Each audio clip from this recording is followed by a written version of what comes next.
The federal government of Nigeria, a 150-day duty-free import window for food commodities as a step of efforts to tackle rising inflation, which had impoverished many Nigerians. The 150-day duty-free import window includes suspension of duties, tariffs, and taxes for the importation of certain food commodities through land and sea borders. These commodities include maize, husk brown rice, wheat, and cowpeas. Government also expresses decision to collaborate with states to expand land cultivation across the country. Our rice agriculture correspondent Tolu Ojewumi has more.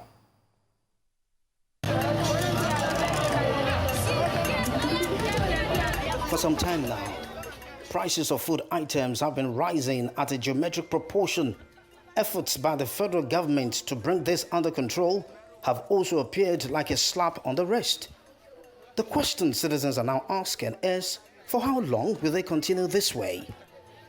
In what appears to be a desperate search for solutions, a draft of government proposal, which is now in circulation, indicates that the federal government may suspend duties, tariffs, and taxes on some essential food items imported.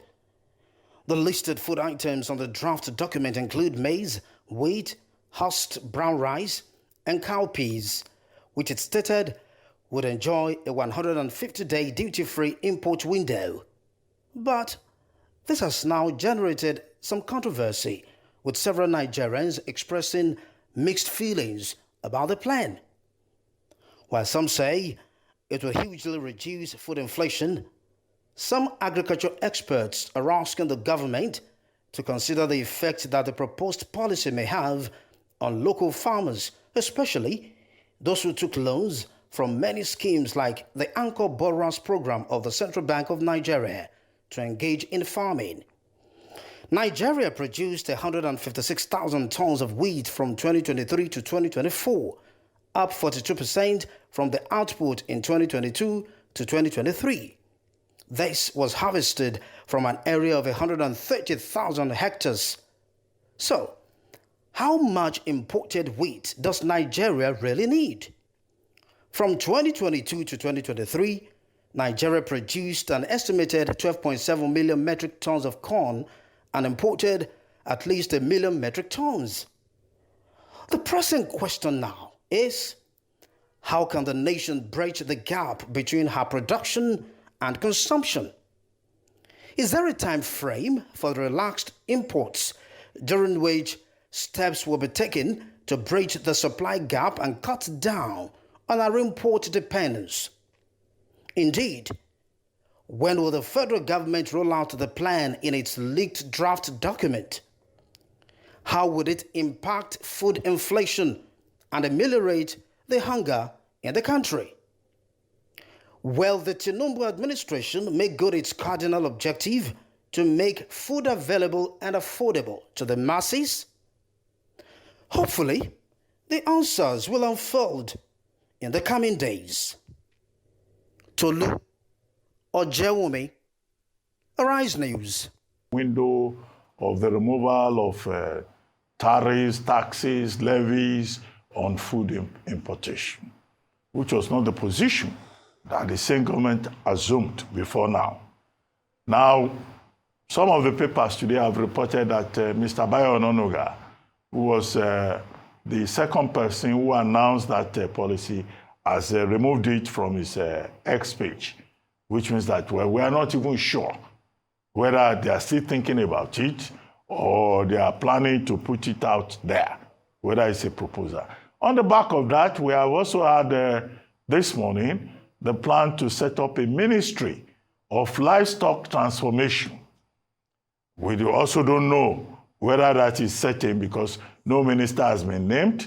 There has been no formal announcement of the creation of that ministry. Now, my own summation is that the Tinubu administration seems to be applying a trial and error method to the management of the agri sector, as is the case with other sectors. So you are the professor of economics. So this trial and error method, You know, you introduce a policy today, if it doesn't work, you change it, you bring another one tomorrow. Is it the orthodoxy in economic planning? Well, let me restate that we are in a state of emergency on food security. And when you are in a state of emergency, obviously, what we try to understand is what is the strategic underpinning. And I think I need to lay out 3 or 4 of those that are not very clear, but you need to have a strategic direction. For example, there are 4. One is insecurity. To what extent has the pervasive insecurity decimated the food production system in certain parts of the country, bearing in mind that in some parts it is about header crisis, in some parts it's about BH, in some parts it's about banditry, but we can come to that in detail.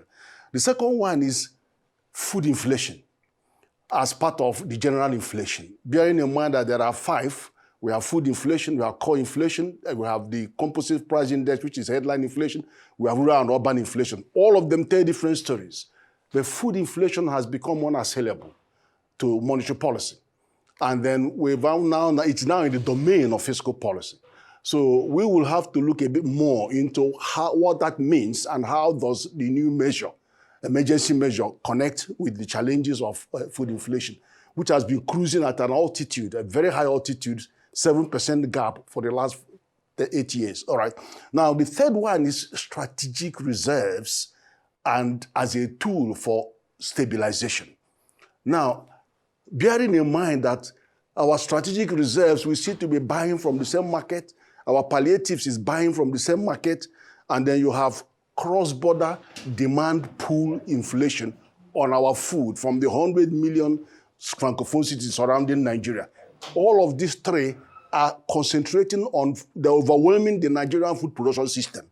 So what I will be looking at here is, please, we produce about 200 million metric tons of the first 20 items in Nigeria.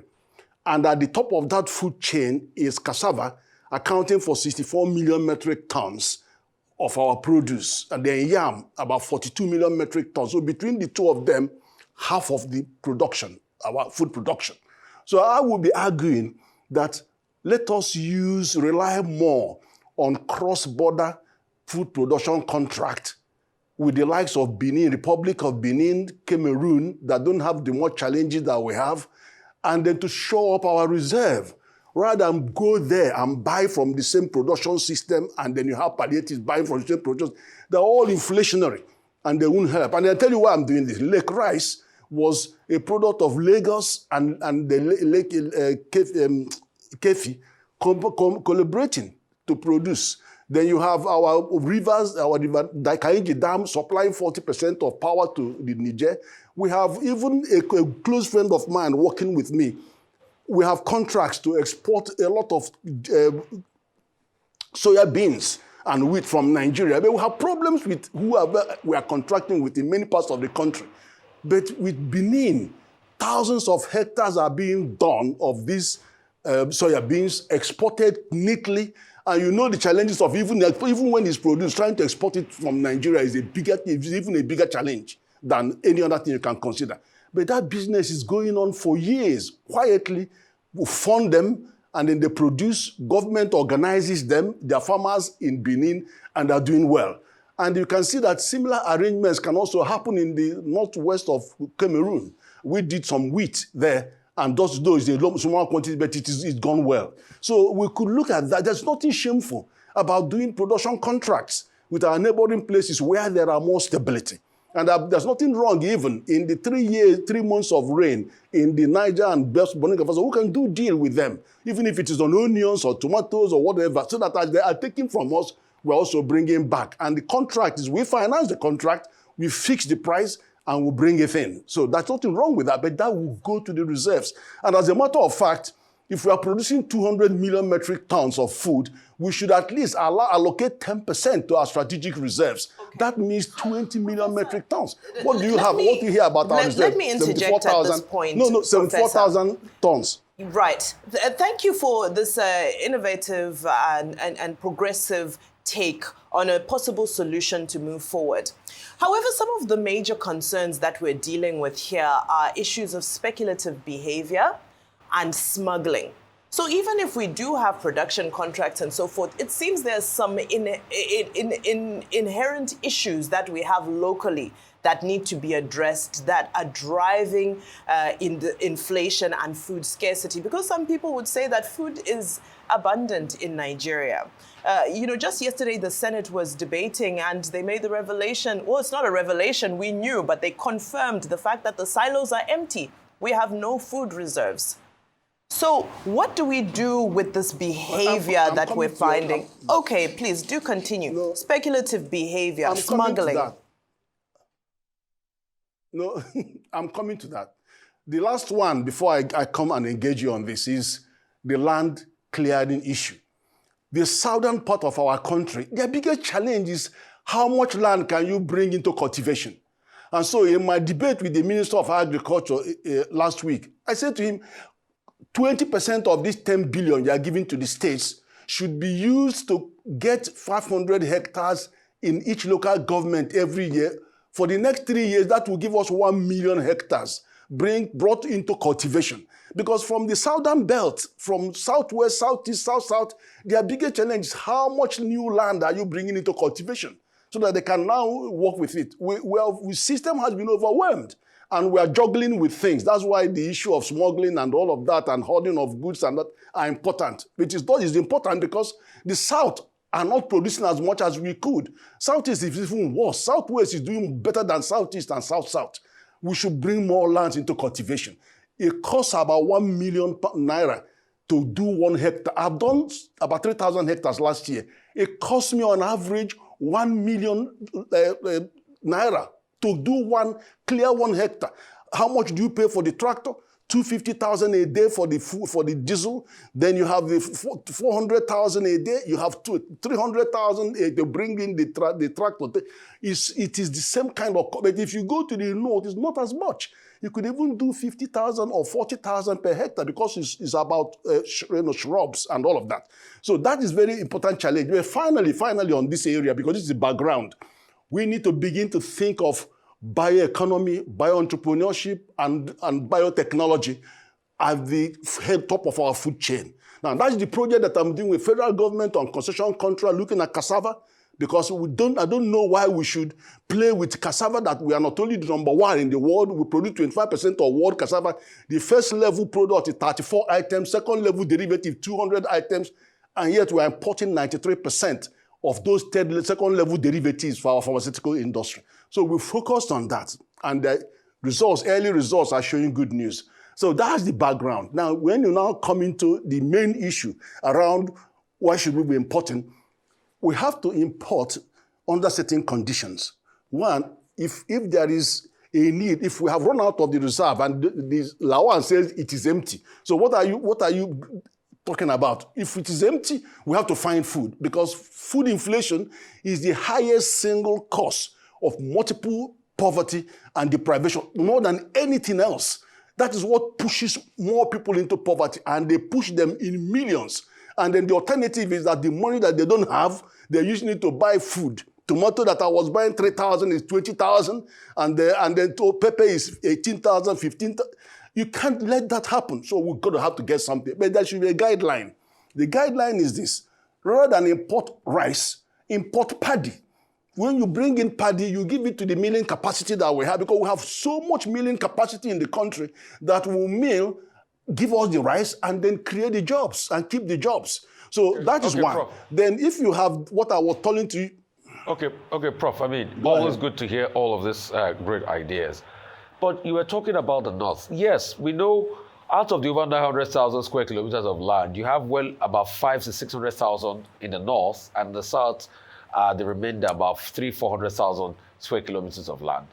But the problem with the North is insecurity. I'll give you an instance, Prof. About 3-4 years ago, a very good friend of mine that I know used to be the second largest rice farmer in this country. Today, he can't plant rice again. He doesn't. Why? Insecurity, the capacity to be able to scale. availability of land due to insecurity and other challenges. So that's the story of Nigeria. This was a man that at some point was listed to be the second or the third largest rice farmer in Nigeria. So how easy is it? Are we going to be taking the military to guard people to go to their farms? This was in the same country that 100 farmers were slaughtered in Zabamari, and their only offense was they wanted to go harvest their rice. How do we solve that problem as we speak? Well, the issue of insecurity, as I know, it was very, very top on the chain, on the ladder, very, very number one. So the solution to insecurity is going to have to be found, but we will not die of starvation and hunger until that solution is found. But what has complicated it is that there is a political dimension to insecurity in the country. It has become so politicized that, it will take us quite some time. It's not something that I are going to solve tomorrow. And I recognize efforts in various quarters on addressing insecurity. But food insecurity is a much more dangerous one, because if people can't put food in their mouth, you can't run. If you can run, somebody can hide. So I think it is a work in progress. Addressing insecurity is a work in progress. But it is certainly not one, and is an existential problem, but so is starvation. Starvation is also existential. So two of them, have different coordinates, but they have a meeting point. And we can only hope that something dramatic happens on the insecurity landscape of the country. Well, Prof, I don't think you answered my question about the fact that it will appear that on the question of agriculture, the Tinubu administration, as is the case with other sectors, is adopting a trial and error approach. Those are our mechanics. You take a car to them, they try to fix it, it will not work. You take it back, it will not work. So we say, this mechanic is a trial and error specialist. This morning, Financial Times is complaining that the Tinubu administration, yes, adopted a shock therapy to run the Nigerian economy, but that the shock therapy is not working. What do you think? And to go back to the question of agriculture, the National Assembly, the Senate President, to be specific, was saying yesterday that the Senate is also going to be involved in the distribution of fertilizers as part of the efforts to address food insecurity. Each senator is going to get 20 bags, I think, of fertilizer. Each governor is going to get his own allocation. Members of the House of Reps are also going to get their own allocation to distribute fertilizers. Please, is that the best way to address the agri problem in Nigeria? By giving fertilizers to lawmakers who will treat it again as COVID palliatives? This is the crux of my question, but I see you bypassed it. I didn't. I was laying foundation for your answer. I don't quite think I would describe it as trial and error, because you are in a state of emergency. So when you're in a state of emergency, it means you have waived your right to do these things the way you thought it could have been done. So you are in a mixed bag. So now the issue of, I can tell you how politicization of insecurity has also added to the policy. I was with the Minister of Agriculture. I was discussing with him on the NTA, on the television, NTA News, Tuesday Live. And I was saying to him, why would we are talking about the distribution of palliatives and the procurement of palliatives. And he actually said to me that the distribution of palliatives that they did now was actually masterminded by National Security Advisor's Office and NEMA, the emergency unit. And so you can even see how they now have to involve the National Security Office and emergency to actually distribute. It shows you the level of politicization of all of these distribution structures and mechanisms. So it is the evidence. So and then for president to think of having a new ministry for livestock is also telling you is symptomatic of a kind of challenge. But I would think rather than have 4 ministers in water resources, 2 in agriculture and 1 in livestock, you can move the Minister of State for Agriculture to livestock. So we still have 3 ministers rather than have 4 ministers in the same agricultural space. That would be my recommendation. But in terms of just hoping that I'm answering all your questions, though, or even addressing the questions, I think that the issue of the liberalization, the limited liberalization on a shorter time scale of particular number of food items could be justified in the sense that when we have a natural gap in planting season, that is the weakest time in our food supply because farmers have put everything that they have on the ground. And then the inflation indices also collaborate the fact that that is a weak period for us. So we should be importing if necessary. But I address what do you import? Rather than import just rice, you can import paddy. And then you are strengthening the production system that processes the rice and keep the jobs. And you can address the same, use the same methodology to address all other items you want to import, rather than just throw the window open. And then also, if you are going to, in fact, the minister actually answered to me to say that she has refused certain procurement of food palliative from the country and asked the agencies that are to go and fund farmers to produce more food, which I thought was brilliant. But I think, there are many of these things here and there that we can piece together to make sure that there's a coherence, and even the people, or telling people what exactly is going on is as important as what we are trying to do.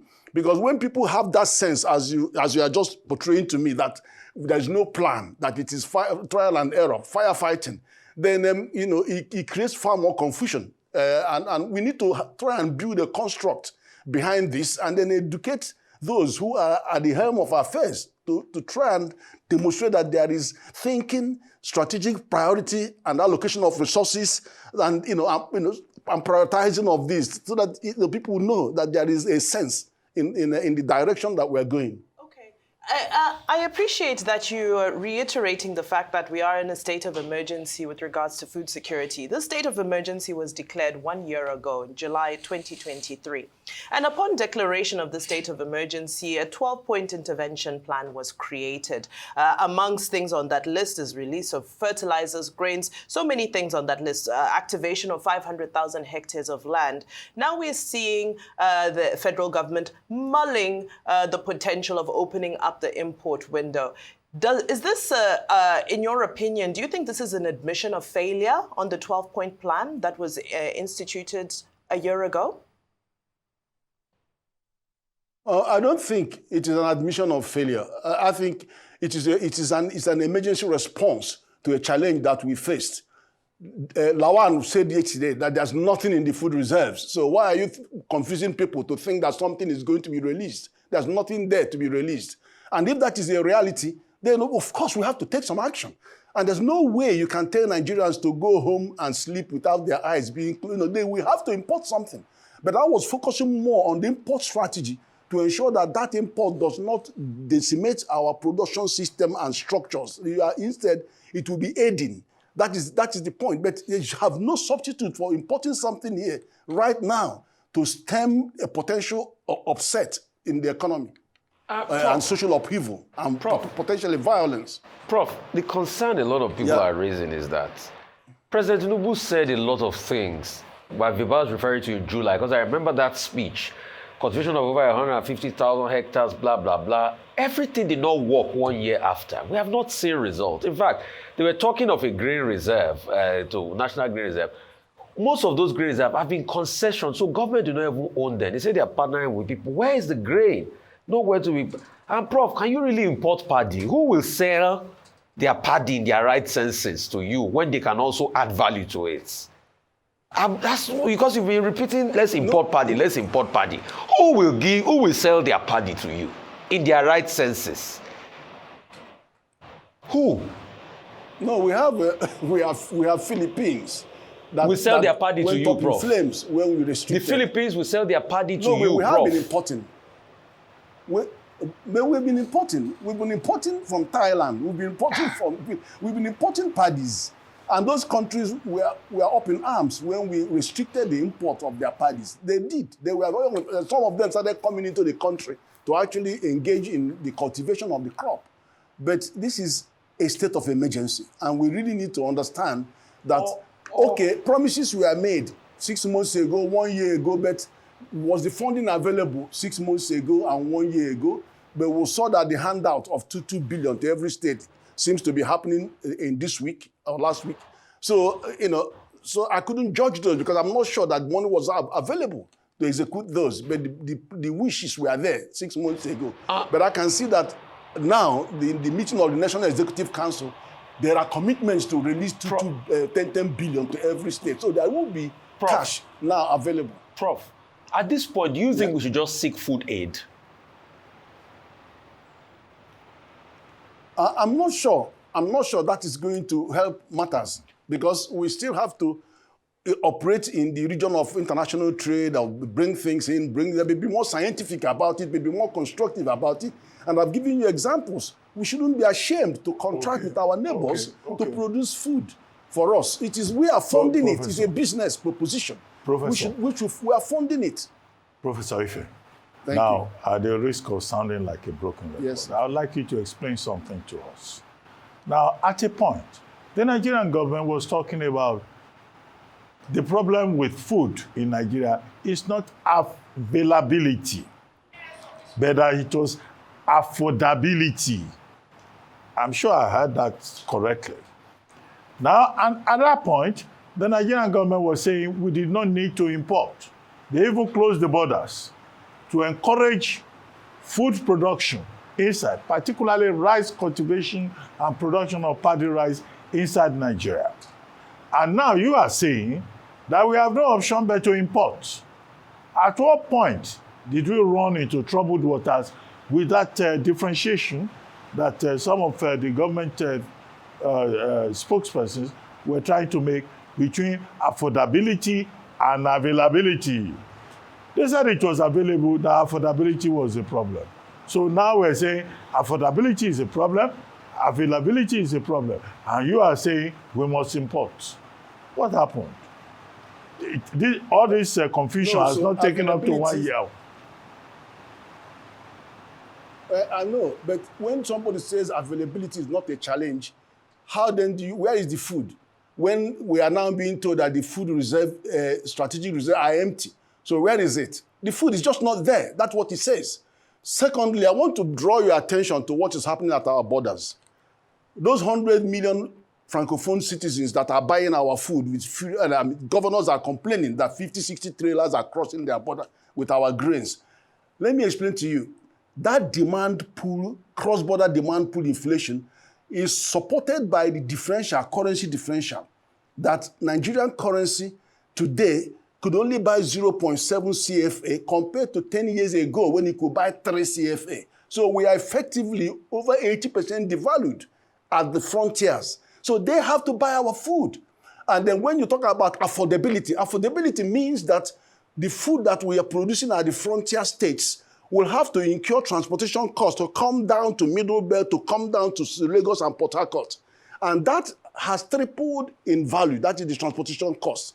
So if you do raise the food price at the frontiers, double it by 100%, Nigerians cannot afford our food anymore because you will now have to add transport costs. But the borders, the people at the border will still buy the food because instead of 80% devalued, it is 40% devalued. It's still cheap. They don't need to go to farm anymore. And then don't forget that flood will exacerbate the issue for Nigeria because the flood destroys thousands of hectares of already planted food. So we're going to have to factor that in. So you have insecurity that is pervasive. You have flood that is coming. We have the warnings of the floods coming. And then we have the issue that less land is available for cultivation, particularly in the southern belt. We need to open up more lands. That is critical. I've spoken to many farmers, many commissioners of agriculture. They are saying the same thing. Why push money here and there? Open up the land. And that is an investment. That is a longer-term, medium to longer-term investment that you cannot expect any farmer to reasonably incur. Which farmers will do it for 1 million or 800,000 for a hectare? We need to apply those to bring more of those land in the fertile area under cultivation. For long, we have left the north to bear the brunt of our food production system and the collapse. Today, we have to get the south to engage and put as much effort. I've been working with the Enugu state government that committed 100,000 hectares to cassava plantation. many more states should do those so that we can have about 3.5 million hectares put into cassava production. So there are challenges that are quite all right, but there are more solutions to those challenges than meet the eye. Now, there's a conversation, ongoing conversation around the National Commodity Board and being able to assess and, to a degree, control price volatility. Are there merits to this? Because, again, like so many of the interventions we have heard of, this was discussed and then we never heard about it again. Are there merits, and is the time right for... There are. No, so price there are control merits. Is the way. When I was discussing with the, not really. Look, with what I told the minister, I said to the minister, under the ECOWAS treaty, we cannot restrict primary produce because they are not only the treaty but protocol on free movement of foods, services, goods, and right of establishment and capital. We couldn't. But we could move up to if you move up the value chain, then we'll come under ETLS, ECOWAS Trade Liberalization Scheme, where you have to now meet the rule of origin. Otherwise, you are going to be taxed for the food, you bring that, your currency, all of that. So I said to him, a possible policy to look at is at the frontier states, get what you mentioned now, what did you call it, the marketing board or something, get them to procure the goods produced at those frontier states and give them to the processors to process. Because if you leave it to the farmer will produce their food. Obviously, they just sell it to the neighbors across the border. But if the food production system is organized in such a way that the marketing board is involved in funding that and then buying them up, then they can fund them so you can have world-level processing. World-level processing raises the value of the product, and then we can reduce the hemorrhage that we have on cross-border import. Professor So that was Ken what I was suggesting Ife. to him, and I have suggested the same thing to the Minister of State for Agriculture. All right. Professor Ken Ife, unfortunately our time is up, but thank you so much for your input this morning. Lead consultant on private sector development to the Ecowas Commission and co-chair of EU Africa Business Task Force Summit. Thank you for your time.